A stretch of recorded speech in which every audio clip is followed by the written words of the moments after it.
Hey guys, welcome back to Andy's Dinosaur Reviews, and today we've got something very interesting going on. So I think Earth Story may have other brands associated with them, and they're kind of releasing figures that are pretty much like Earth Story, but now under a new name, because the name of the brand is this, and this is the logo and everything. It's Jie Zhi Toys, and they've actually begun releasing quite a few of the Earth Story prehistoric mammals, but with new color schemes.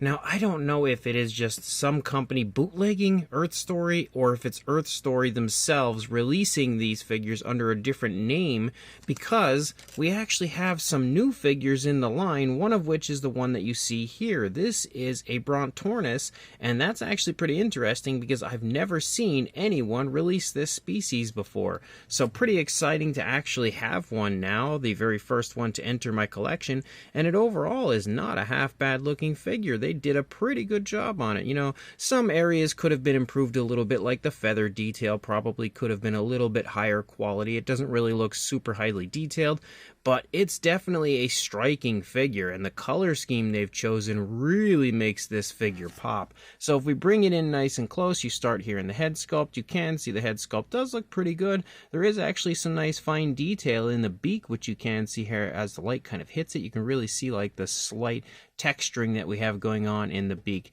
The nostrils are nicely sculpted and highlighted with a darker tone. We have a yellowish tone for the beak that does transition very smoothly naturally to a black there for the tip of the beak. Interestingly enough, we have an articulated jaw, though there isn't really any detail on the inside of the mouth, but the jaw is kind of loose, so as you can see, it just sort of pops back open. I don't know if it's like that on all of them, but definitely loose on mine. You can see the eyes are painted with a yellow, given a black pupil. They also have a nice gloss coat. We pick up a very cool orangish tone, almost like a red orange as you move back into the head. You do have a little bit of like a crest of feathers there on the back of the head, and some okay looking feather detail here in the face, but I feel like the feather detail is a little bit muted, especially here in the face, and the entire face kind of has a little bit of a satin shine, which, you know, feathers can shine, so it's not totally out of the realm of possibility that it would have a little bit of a shiny look to the face, but I feel like the shine here is just a little too intense for what I would expect, but it does still grab your attention, no doubt about that. But as you lead up along the top of the head, there is also a darker tone following along the center of the head moving down, but as we lead into the neck, we pick up some more yellowish tones, also some slight hints of greens. I don't know how well they're showing up on camera, but there are some slight hints of greens in that area. The feather detail continues to look pretty much the same, where we have kind of like I don't know if I would really say generic feather detail, but it's definitely not super impressive, and there isn't really much in the way of actual fine detail to the feathers themselves as you lead down. I will say, though, that if you applied some form of a wash, you might be able to pop the detail, even though there's not, you know, a large amount of it, but it might be able to pop, maybe I should say pop the sculpt a little bit better. But as you move down, you do pick up a lighter tone here in the stomach, actually more so in the chest, but it kind of has like some slight hints of blues mixed within, which you'll see as you move along the entire underside of the figure. Pretty much has that same thing going on. As you lead back up here to the top, you definitely see some very vibrant blues, and there's a bit of variation to those blues as there are lighter and darker shades of that blue that you can see throughout the course of the figure. I think the feather detail does pick up a little bit nicer as you move up into the body as well. I feel like it just looks a little bit higher quality, but still not incredible. We do have the wings sculpted out here. They do have some more oranges, but a bit of a darker shade of orange, as well as a little hint of yellow there on the edge. And the feather detail here again pretty much follows the same theme, where it looks okay, but not super highly detailed. You do have a blue on the inside of the wings. As you lead back, you can sort of make out the hip bone a little bit right there, leading down into the legs. You can see that the feather detail does disappear as you lead down into the lower part of the leg, pretty much exactly as you would expect it to. And then we have a nice looking skin texture, and there's a little variation of color as we have a lighter tone as well as a darker tone kind of at play here through the foot. You definitely have a very nice foot sculpt, very bird-like, of course,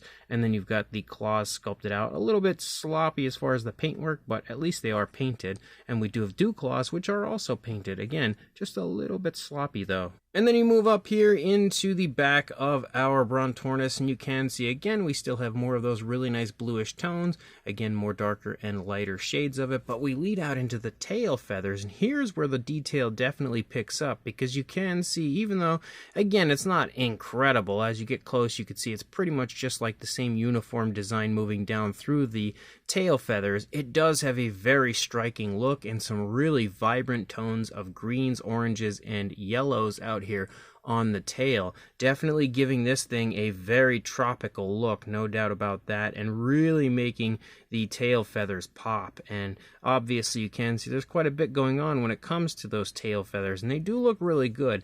Over here on the other side, you can see for the most part it's going to look the same, but we do have the head turned toward us on this side, and also the leg is kind of, you know, slightly behind the other one, kind of looking like it's taking a step, picking up off of the ground here. On this side, you can see the same sloppy sort of paintwork there for the claws and everything, but it does have pretty close to the same look on both sides. But it's definitely a really cool figure. Again, a super cool species choice, but definitely a really cool and very flashy looking figure. As far as a size goes, for a length, you are looking at about 6 3/4 inches, or around 17 centimeters, and then for a height about 5 inches, or around 12.5 centimeters. For a size comparison, there is Mr. Papo T-Rex, the Attack Pack Colovosaurus, Robert Muldoon, and the Collect Day Human Being, next to our very cool Brontornis, again from Jie Zhi Toys. But you can see, again, it's not a huge figure, but it's not small. Definitely decent as far as the size goes, but